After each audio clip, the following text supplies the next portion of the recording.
and welcome to the Art of Being Human. Now, we've been talking about the way people medicate themselves when they're under stress and what stress does to the body. And people do various things, and we haven't gotten through that section yet. We've talked about alcoholism, we've talked about smoking, we've talked about using illicit drugs and what it does to you. So I'm going to start and continue with that, excuse me, and then we're going to be talking about prescription drugs. People will go, this is another way to self-medicate. People will go from doctor to doctor to doctor to get the medications that they want. And they will never let one doctor know what another doctor is doing because they want to have a supply of drugs, prescription drugs. And somehow they have the mistaken idea that if you're taking a prescription drug and not an illicit drug, and by illicit I mean a drug that's not been prescribed, like cocaine, and various types of drugs that can have effects on the body that aren't good. At any rate, if you're taking a prescription drug, somehow they feel it's safe because it's been researched, and tons of research and years of research has gone on before it's ever prescribed. But the problem is these drugs aren't really much safer than the illicit drugs, because if you don't take what you're supposed to or you're overdosing on them, various things can happen.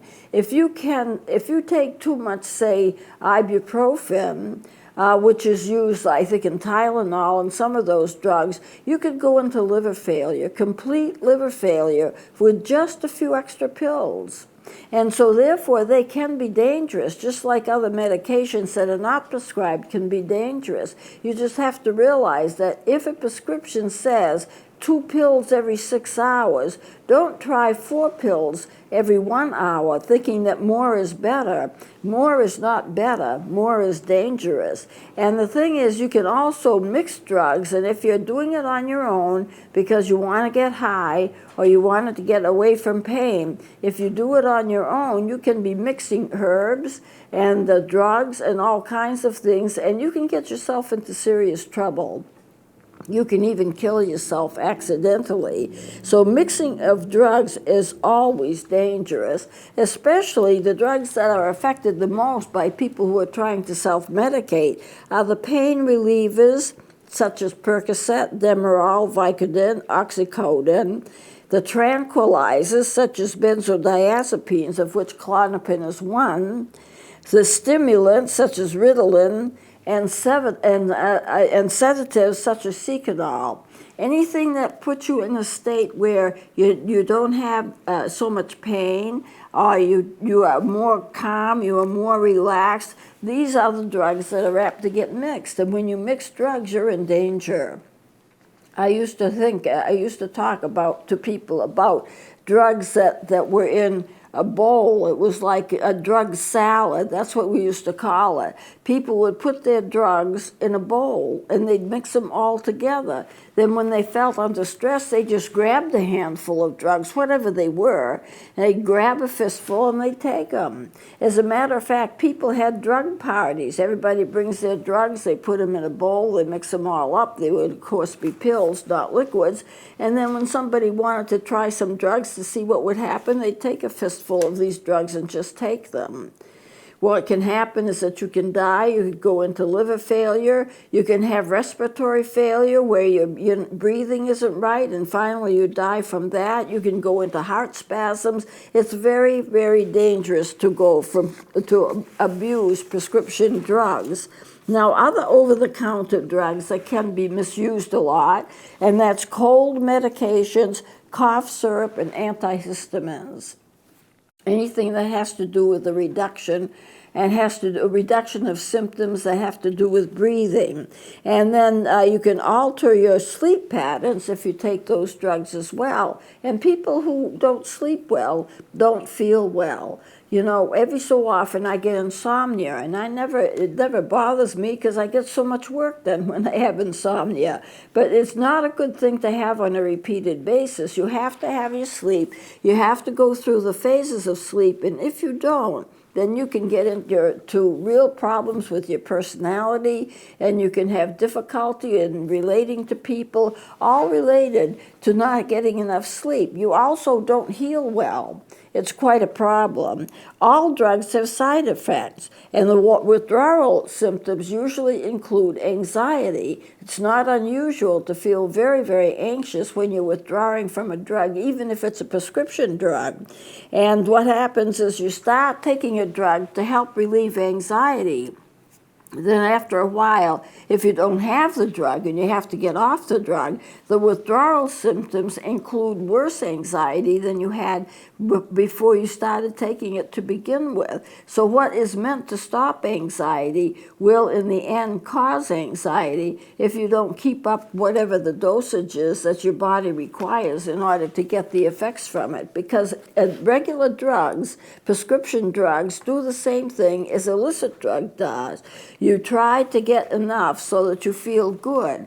When you feel good, then that doesn't last because the body starts to tolerate it. And as soon as the body starts to tolerate it, it needs more to get the same effect. And so you take more and you don't think too much about it. Yeah, a little more won't hurt and I'll still feel good. And when the drug is over with, when the effects are over with, I go back to being who I was anyway. So what's the danger? The danger is that all this time you're getting hooked. Even prescription drugs can be very addictive, and you can get tolerance to them. And so therefore you just keep going and going and going. And as a result of that, you can get into real trouble. So self-medication and the symptoms of it will numb who you are. You know, it numbs your body. You don't respond like you normally respond. It numbs who you are, not just your body, but what your personality is like. You're not responsive to human beings like you used to be, and that's a problem as well. So you just have to realize that any kind of drug has side effects, and any kind of drug can put you in danger, regardless of whether it's prescription or non-prescription.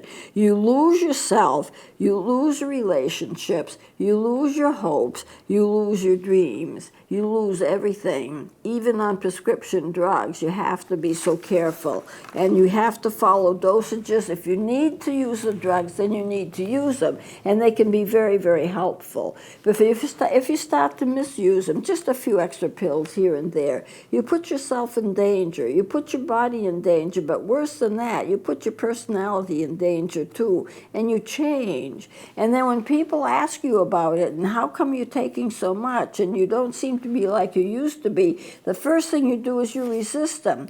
Leave me alone. I know what I'm doing. You don't have the pain I have. Just leave me alone. But they care for you, so they keep at it. They keep talking to you about it. Well, when are you going to get help with this? You need to have help with this. And finally you snap and you say, leave me alone. I don't want to have anything to do with talking about this. This is my problem, not yours. And eventually people will leave you alone.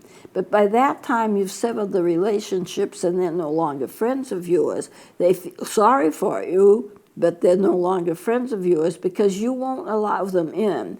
There is a certain amount of people who try to get people angry at them. Not that they don't like them, but they try to get other people angry at them, so therefore they'll leave them alone.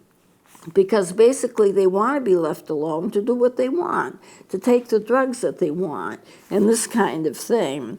So some people smoke, I mentioned that before, to relax themselves, and it's a stimulant, but it also can affect the heart. I think we've talked about that before. Some people will actually medicate themselves through food. How many people eat when they're not hungry? Why do you eat? Is it always because you're hungry or to satisfy some other kind of need that you have? There are some people that use food as a drug, and food can act as a drug. And you can have what you like and have what you want, and the food never gets mad at you. It's always there. You can have what you want. You can rely upon it, and food becomes your friend. And so you gain weight, and you gain more weight. I have known people to be 500-600 pounds, and they know they're too heavy, but they can't stop eating. They want to stop eating, but they can't stop eating. Food is their friend. They'll eat 5 and 6 candy bars at a time. They'll eat anything that's sweet. and they medicate themselves with food because food is a friend. Food is something you have to have. So if you have it, it's no big deal because you've got to have it anyway. So why not have more? And it can sedate you. Now, a lot of foods have certain substances in them that can be relaxing. Milk has tryptophan, and that's relaxing. But a lot of foods have additives in them, and the additives are relaxing, and sometimes actually can cause you to feel drugged. You know, corn syrup, the sweetness that come from corn can be very addictive, and it can cause people to feel tired and lethargic. Corn syrup and some people just can't have it. And so you eat things that make you feel like you're going to feel better, generally speaking, sweet things, and at the same time, you're bothering your blood sugar. It's not going to be normal. You're putting stress on your organs. They're working hard to try to digest something for you that you shouldn't have had to begin with, and then you feel sedated because you have so much that you can't eat anymore, and yet you do eat more because that's your friend and you need to have it. So you go home from work, it's been a stressful day, what do? You eat. I had a good friend of mine, she's no longer with us, she died, but she and I were close friends, and she says, I hate my body. I hate my body because I'm too fat. But we used to go to the Isle of Shoals off the coast of Portsmouth, and we used to have spend a day there every so often. It's beautiful out there. And the boat that took us out, it's 7 miles off the coast of Portsmouth, and the boat that took us out would have lunches on them. Well, I would have a light lunch, and so that I would have something to eat, because there is, I guess, a restaurant on the part of the island, but you may not need to wait that long to get food. But she would have 2 or 3 lunches to my one, and I would have a lunch, sandwich, drink, chips, whatever. And then she would have it, and then she'd go back for another lunch, and then she'd go back for another lunch, and she would have 3 lunches to my one. And she says, I'm hungry. I've had students who would just never, their hunger pangs never stop. There's something wrong with the way that their body works, that their body doesn't tell them they've had enough. So because their body doesn't tell them they've had enough, they keep eating and feeling that they need more and more and more. There are some people that eat just out of a habit. It's something to do. And so if they have an evening at home alone and they wish they had something to do, they dig out all of the snack foods, and then they eat and eat and eat. And when you get started on that, it's hard to stop. And then they develop their favorite snacks, so they buy extras of those, and before you know it, they're eating and eating and eating, and they're gaining a lot of weight. And they go to the doctor, and what the doctor says is, you really need to lose weight. Well, it's they know that. It's kind of a wrong thing to say. What they need to do is be a part of a program to help them to lose weight, because just telling a person to lose weight oftentimes is not enough. They're hooked on food, just as if it was a drug, and for them it is a drug. They are hooked on food, and when they're hooked on food, they can't stop eating. So they are medicating themselves by eating too much, and then they keep on eating and keep on eating. So you can overdose on food. You can become obese. You can get health problems. You can have great anxiety because you can't stop eating. Now, in anorexia, the situation is that you eat, but then you get rid of it. You vomit it up. You don't keep it on, and you get thinner and thinner and thinner. And so when it comes time to eat, sometimes you really eat a lot, but then you don't keep it down, and you get rid of it. And the thing is, you think that you're fat, and that the perception is everything, because you will believe what you think your perceptions are about yourself, and that's part of the problem with the self-concept problem. You believe something about yourself, and it may not be true, but you believe it anyway. So in a sense, perceptions are everything. So you can look in an anorexic can look in a mirror, and they can actually see themselves as heavy. They can see themselves, and it looks to them like they weigh 200 pounds or something.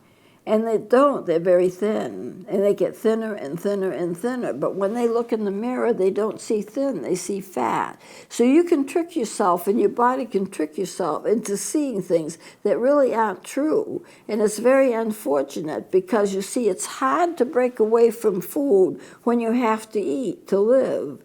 It's hard to make a distinction as this is enough food, I don't want any more food. And especially if your body has a problem and it can't tell you that you've had enough. Most people have an appetite, and then when they've had enough, the body shuts down and says no more.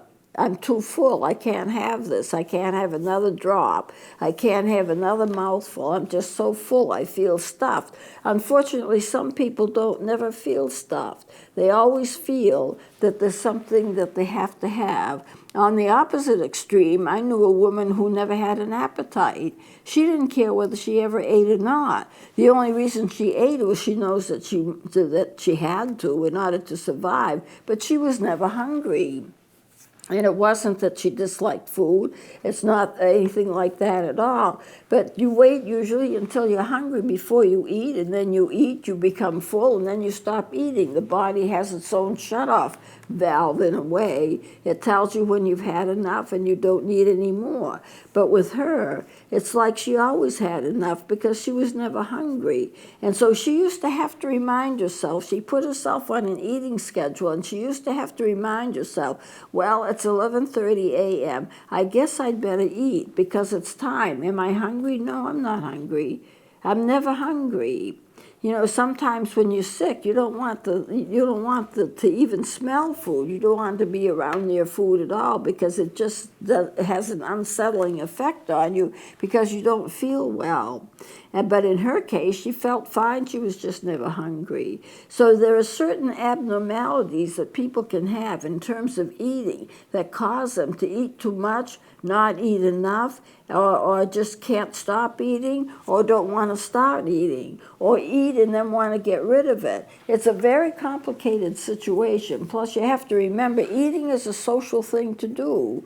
You eat with friends. You go out for lunch. And it's a fun thing to do. So you get your socialization in at the same time that you're putting nutrients in your body. And that's always a healthy thing to do, unless you're overdoing it. And you're eating so much, you know. Don't give me one dessert, give me 5 desserts. I'll eat a pint of ice cream. I'll buy a pint of ice cream and eat the whole thing in one setting. There are some people that do that, and it's a problem. And as you get older, you tend to gain weight anyway because your digestive processes have slowed down. The way that your body works is slowed down. So therefore, you have a habit, not of your own making, but you're going to be gaining weight because that's just the thing to do. That's just what your body does. So you don't need to have so much food because your body doesn't require so much food. So it gets to be complicated. I know when I had my counseling practice, if anyone came into me and I suspected they were anorexic,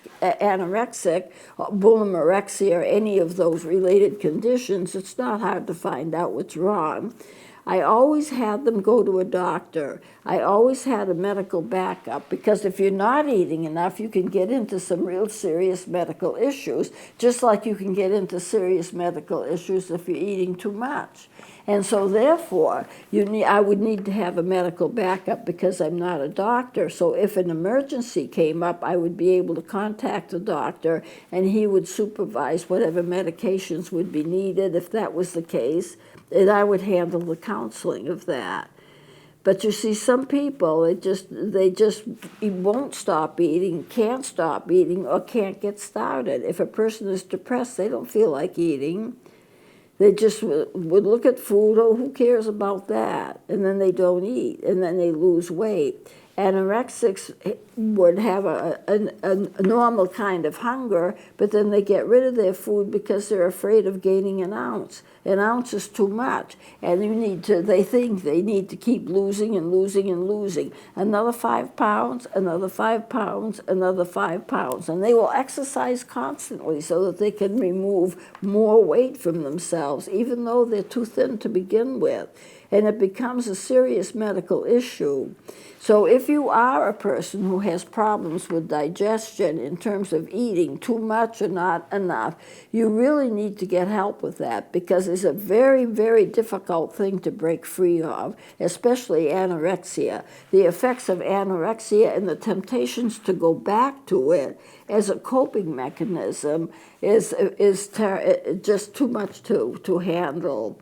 I know some people feel, and anorexics feel, that they're not in control if they eat, but they're in control if they don't eat. And so in order to maintain a sense of control, which a lot of people who have emotional problems want to do, they want to control everything, what they do is they decide, well, I'm not going to eat. I have control over what enters into my body.